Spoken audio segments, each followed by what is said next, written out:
Assalamualaikum warahmatullahi wabarakatuh. Semangat pagi dan salam sejahtera untuk kita semua. Alhamdulillah, wassalatu wassalamu ala rasulillah. Semoga kita semua tetap dalam keadaan sehat walafiat, selamat sentosa, dan dijauhkan dari segala keburukan dalam menjalani hari-hari yang berbeda daripada hari-hari yang pernah kita rasakan sebelumnya. Situasi yang berbeda juga, yang mana kita saat ini sedang dilanda sebuah keadaan, sebuah musibah, atau bisa dibilang juga sebuah cobaan, apapun namanya itu. Bagaimana kita memaknai pandemi ini, seperti apa yang dikatakan oleh tokoh yang akan kita bahas dalam sesi kepribadian 2 kita pada saat ini, yaitu salah satu tokoh yang terkenal dalam dunia psikologi, yaitu Viktor Frankl, yang mana dia terkenal dari pemikirannya tentang bagaimana manusia memaknai hidup. Sebelumnya, izinkanlah kami dari kelompok 8 untuk memperkenalkan diri. Saya Rahmat Mulyadi, ada Desra Sukma Aprianti, ada Anissa Ramadhani, ada Raihana Permata Madinah, dan ada Anissa Azatul. Kami akan membawakan salah satu materi dari kepribadian 2, yaitu humanistik eksistensial, yang mana tokohnya adalah Viktor Frankl, dan dia juga terkenal dengan aliran psikologi yang dicetuskannya, yaitu adalah logoterapi. Yang pertama yang akan kita bahas yaitu tentang biografi Viktor Frankl. Viktor Frankl nama lengkapnya yaitu Viktor Emil Frankl, lahir di kota Wina, Austria pada 26 Maret 1905. Mendiang adalah anak kedua dari 3 bersaudara. Keluarga Frankl merupakan keluarga Yahudi kelas menengah di Austria. Frankl tumbuh menjadi anak yang cerdas dan memiliki rasa ingin tahu yang sangat tinggi. Pada saat ia masih duduk di sekolah menengah, ia mempelajari psikologi dan filosofi, dan saat tamat dari sana ia berhasil menyelesaikan esai psikologinya yang berisikan tentang filosof Schopenhauer, yang kemudian dimuat ke dalam International Journal of Psychoanalysis. Pada tahun 1925, Frankl memulai perkuliahannya di Fakultas Kedokteran University of Vienna. Saat itu Frankl bertemu dengan Freud, namun ia lebih memiliki ketertarikan pada teori yang ditemukan oleh Adler. Tahun 1927, Frankl mulai menggunakan istilah logoterapi, dan dari situlah ia mulai membangun teori psikologinya sendiri. Frankl memiliki ketertarikan pada pembelajaran mengenai depresi dan bunuh diri, dan di tahun berikutnya 1929 Frankl bekerja di Psychiatric University Clinic dan membuka pusat konseling gratis untuk para remaja yang berada di kota Wina dan beberapa kota lainnya. Ia pun berhasil memberikan dampak penurunan yang signifikan terhadap kasus bunuh diri yang terjadi di kota Wina. Frankl mendapatkan gelar dokternya di bidang obat-obatan pada tahun 1930, dan ia pun bergabung menjadi staf di Am Steenhof Psychiatric Hospital di kota Wina, dan ia pun memimpin program pencegahan bunuh diri pada wanita sejak tahun 1933 sampai 1937. Pada tahun 1937 itu, Frankl mulai membuka praktik neurologi dan psikiatrinya. Namun dengan sangat terpaksa, Frankl harus menutupnya karena saat itu yaitu 1938, Nazi yang dipimpin oleh Hitler mulai memasuki kawasan Austria. Dan pada September 1942, Frankel beserta seluruh keluarganya, juga istrinya, harus dibawa ke kamp konsentrasi di Theresienstadt, Bohemia. Ayahnya meninggal di tempat penahanan karena kelaparan, disusul oleh ibunya dan saudara laki-lakinya pada tahun 1944 di kamp konsentrasi di Auschwitz. Dan kemudian pada tahun 1945, istrinya Tilly Gosser tewas di kamp konsentrasi yang berada di Bergen-Belsen, dan hanya saudara perempuannya lah yang selamat dari kejadian ini. Pengalamannya di sana yang mengukuhkan pandangannya. Frankel mengamati dan secara pribadi mengalami kebenaran yang diungkapkan oleh para filsuf dan penulis eksistensial yang berpendapat bahwa kita memiliki pilihan dalam setiap situasi, bahkan dalam keadaan yang mengerikan. Ia percaya kita bisa mempertahankan sisa kebebasan spiritual dan kebebasan pikiran. Dia belajar secara pengalaman bahwa segala sesuatu dapat diambil dari seseorang kecuali satu hal, yang terakhir, dari kebebasan manusia untuk memilih sikap seseorang dalam set keadaan tertentu, untuk memilih jalannya sendiri.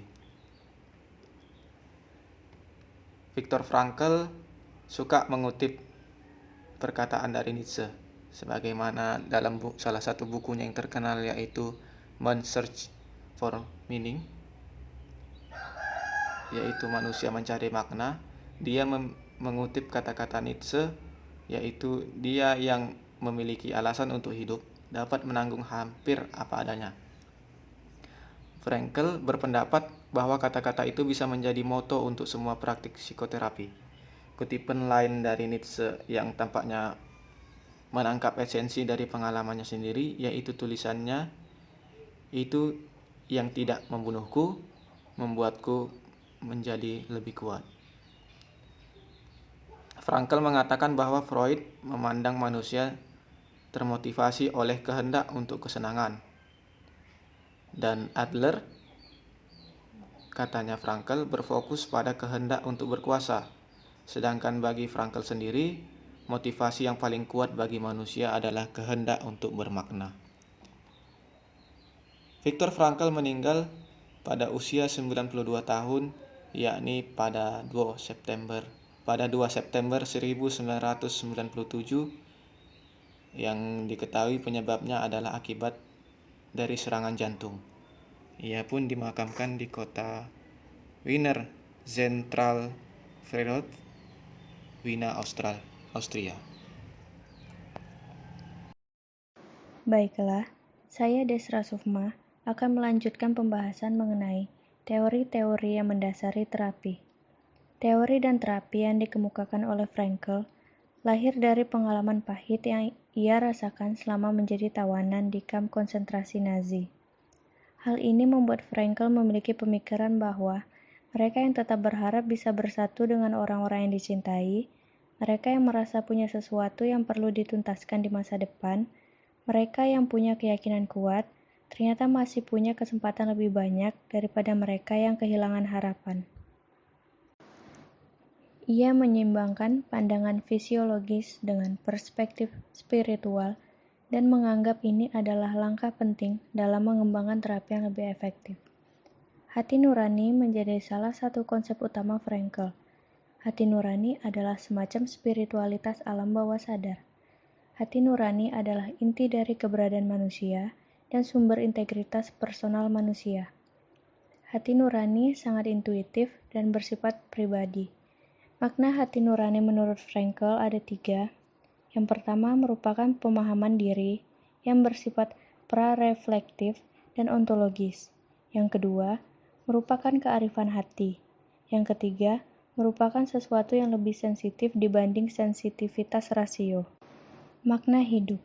Hati nuranilah yang memberi makna pada hidup yang kita jalani. Makna hidup harus ditemukan sendiri, bukan diberi oleh orang lain atau diciptakan. Manusia memiliki kebebasan dan tanggung jawab tersendiri untuk menemukan makna hidupnya. Makna memiliki realitas sendiri dan tidak terikat dengan pikiran kita. Walaupun kita tidak selalu berhasil mengungkapkan makna, tetapi makna itu akan selalu ada. Selanjutnya yaitu pendekatan Frankl terhadap kepribadian. Frankl menekankan bahwa kemauan akan arti merupakan hal penting untuk memiliki kesehatan psikologis. Kehendak atau kemauan akan makna menjadi sumber utama motivasi manusia untuk hidup. Atas dasar inilah, Frankl menemukan sebuah terapi yang dianggapnya sangat cocok untuk mengatasi permasalahan yang dihadapi oleh kliennya. Terapi yang diperkenalkan oleh Frankl adalah logoterapi. Logoterapi ini mengakui dimensi kerohanian manusia di samping dimensi jiwa dan fisik. Logoterapi beranggapan bahwa makna hidup atau the meaning of life dan hasrat untuk hidup bermakna atau the will of meaning merupakan motivasi utama manusia untuk meraih taraf kehidupan bermakna atau the meaningful life. Logoterapi kemudian meluas menjadi filsafat manusia, teori kepribadian, teori psikopatologi, dan psikoterapi. Selanjutnya, etimologi logoterapi. Pada dasarnya, kata logoterapi berasal dari dua kata. Yang pertama yaitu logos, berasal dari bahasa Yunani yang berarti makna atau meaning, dan juga bisa bermakna rohani atau spiritualitas. Lalu ada kata terapi, berasal dari bahasa Inggris yang bermakna penggunaan teknik-teknik untuk menyembuhkan dan mengurangi atau meringankan suatu penyakit. Jadi, logoterapi adalah penggunaan teknik-teknik untuk menyembuhkan dan mengurangi suatu penyakit melalui penemuan makna hidup dan kerohanian.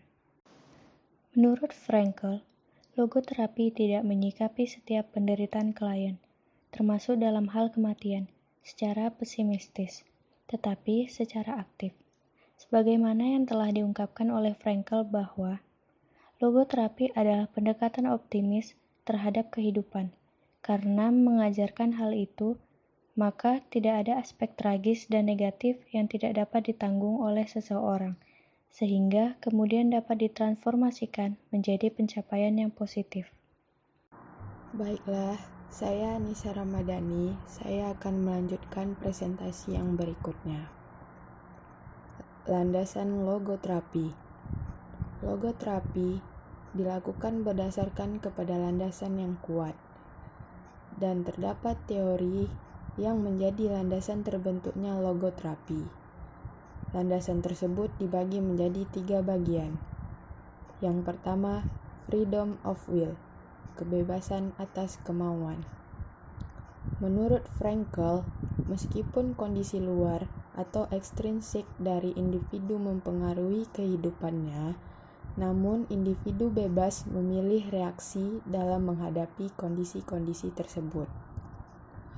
Manusia memang tidak akan dapat bertahan dan mampu menghilangkan kekuatan dari luar tersebut, tetapi mereka bebas memilih sikap untuk menghadapi, merespon, dan menangani kekuatan tersebut. Manusia tidak sepenuhnya dikondisikan dan ditentukan oleh lingkungannya, namun dirinya lah yang lebih menentukan apa yang akan dilakukan terhadap kondisi tersebut. Dengan kata lain, manusialah yang menentukan dirinya sendiri. Lalu yang kedua ada will to meaning, atau kemauan akan makna. Kemauan akan makna maksudnya kebutuhan manusia untuk terus mencari makna hidup untuk eksistensinya. Semakin individu mampu mengatasi dirinya, maka semakin ia mengarah pada suatu tujuan sehingga ia menjadi manusia yang sepenuhnya. Arti atau makna yang dicari tersebut memerlukan tanggung jawab pribadi karena tidak seorang pun bisa memberikan pengertian dan menemukan maksud dari makna hidup kita selain diri kita sendiri. Lalu yang ketiga ada meaning of life atau arti kehidupan. Pada beberapa orang, pencarian makna hidup bisa berakhir dengan keputusasaan. Keputusasaan dan kehilangan arti kehidupan ini disebut dengan neurosis, dan Frankl menyebut kondisi ini dengan sebutan noogenic neurosis atau kekosongan eksistensial. Masing-masing kita harus menemukan pengertian yang sangat penting tentang arti dan maksud dalam kehidupan, karena jika tidak, seseorang akan menderita sakit jiwa. Berikutnya ada cara membuat orang dapat memberi arti bagi kehidupannya. Yang pertama, dengan memberi kepada dunia lewat suatu ciptaan. Contohnya hasil karya seni. Lalu yang kedua, dengan sesuatu yang kita ambil dari dunia dalam pengalaman. Yang ketiga, dengan sikap yang kita ambil terhadap penderitaan. Selanjutnya ada kepribadian yang sehat menurut Frankl. Hakikat eksistensi manusia terdiri dari 3 faktor. Yang pertama, spiritualitas, atau bisa disebut dengan roh atau jiwa atau hati nurani.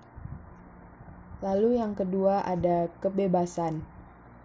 Kebebasan yang dimaksud adalah kebebasan untuk memiliki.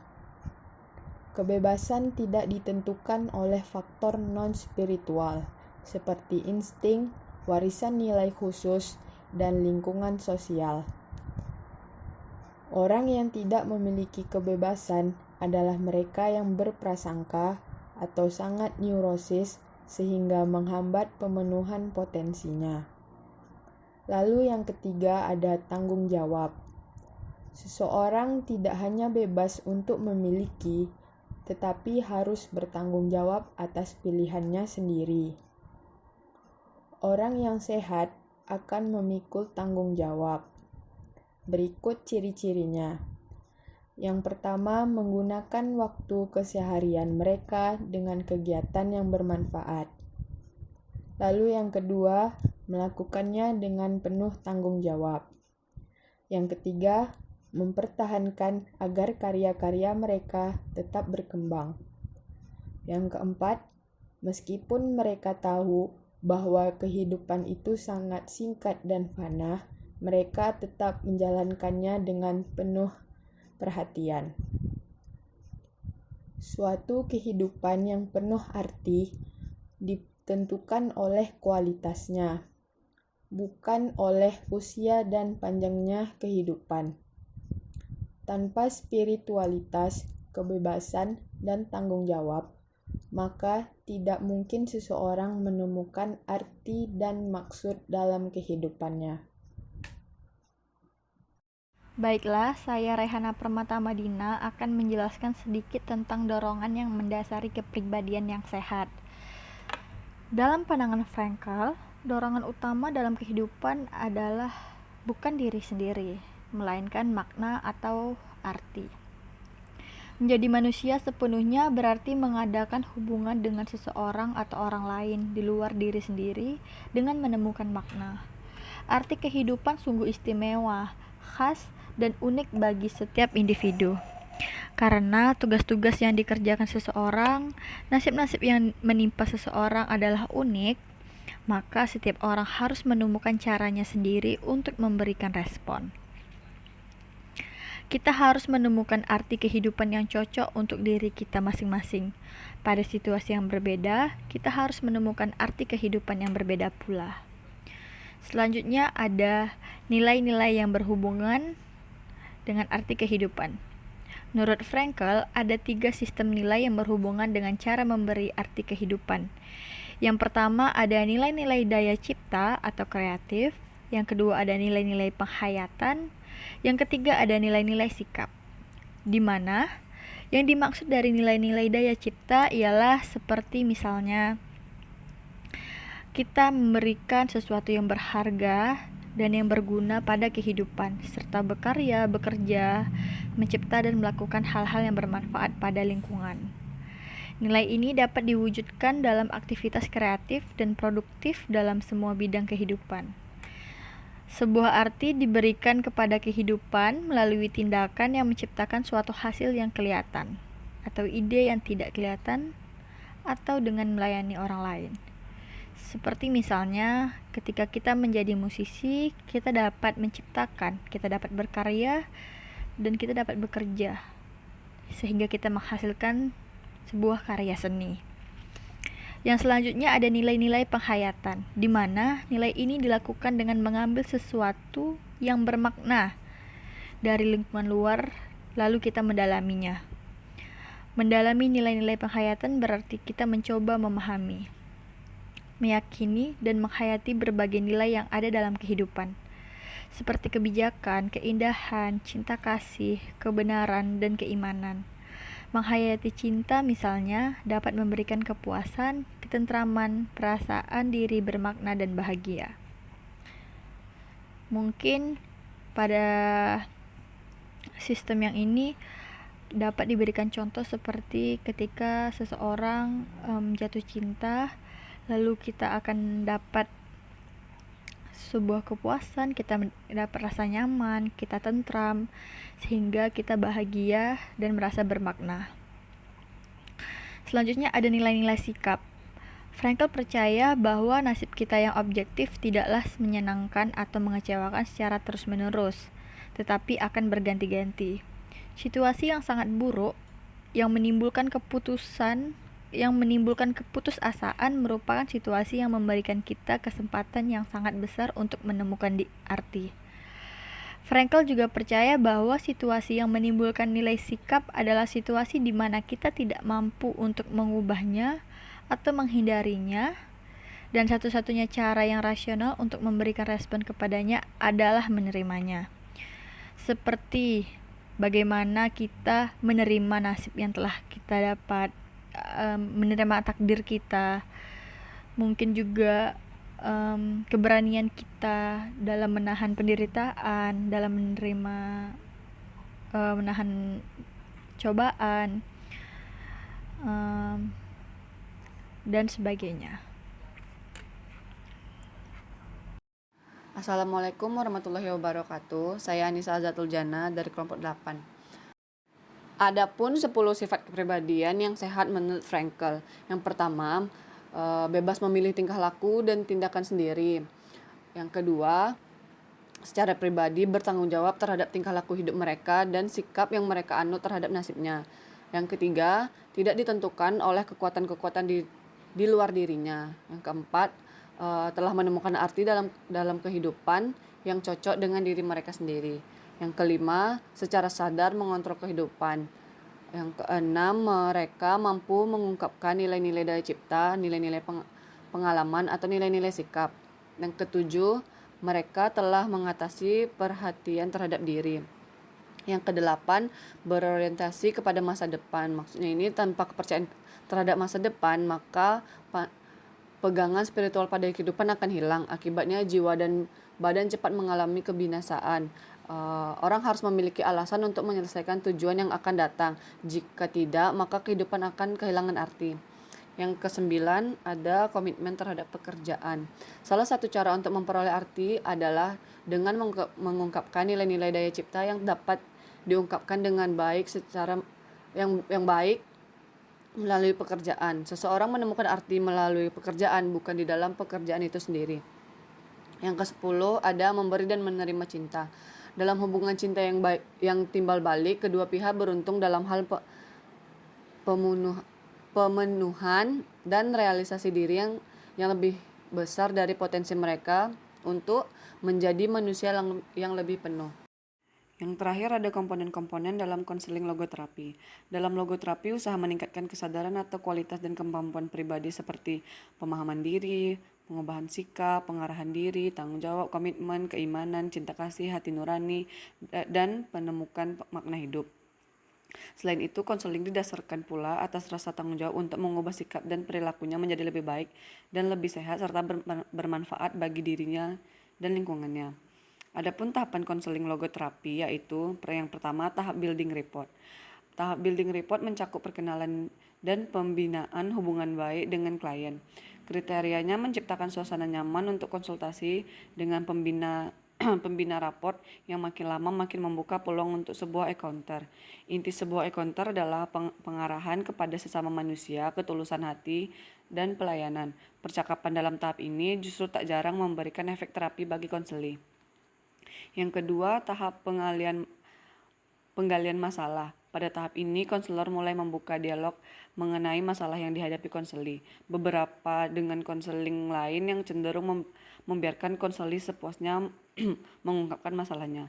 Dalam logoterapi, konseli sejak awal diarahkan untuk menghadapi masalah itu sebagai kenyataan. Yang ketiga, tahap pembahasan bersama. Di sini konselor dan konseli bersama-sama membahas dan menyamakan persepsi atas masalah yang dihadapi. Tujuannya untuk menemukan arti atau makna hidup sekalipun dalam penderitaan. Yang terakhir, tahap evaluasi dan penyimpulan. Pada tahap ini, konselor dan konseli mencoba memberi interpretasi atau informasi yang diperoleh sebagai bahan untuk tahap selanjutnya, yaitu perubahan sikap dan perilaku konseli. Pada tahap-tahap ini tercakup modifikasi sikap, orientasi terhadap makna hidup, penemuan dan pemunahan makna, dan pengurangan simptom. Let me confront you with a somewhat strange definition of despair. As I'm used to proclaiming is that despair can be explained in terms of a mathematical equation. D, capital D, equals S minus M. What does it mean? Despair is suffering without meaning. As long as an individual cannot see any meaning in his or her despair, he or she will certainly be prone to, in its suffering, I wanted to say, no meaning in the suffering. He or she will certainly be prone to despair and, under certain conditions, to suicide. But at the moment they can see a meaning in their suffering, they can mold it into an achievement, they can mold their predicament into an accomplishment on the human level. They can turn their tragedies into a personal triumph. But they must know for what. What should I do with it? Demikianlah yang dapat kami sampaikan. Terima kasih atas segala perhatian. Mohon maaf atas segala kekurangan. Selamat menunaikan ibadah puasa Ramadan bagi yang menjalankannya. Semoga amal ibadah kita diterima di sisi Allah Subhanahu wa taala. Akhirul kalam. Wabillahi taufiq wal hidayah. Wallahu a'lam bishawab. Wassalamualaikum warahmatullahi wabarakatuh.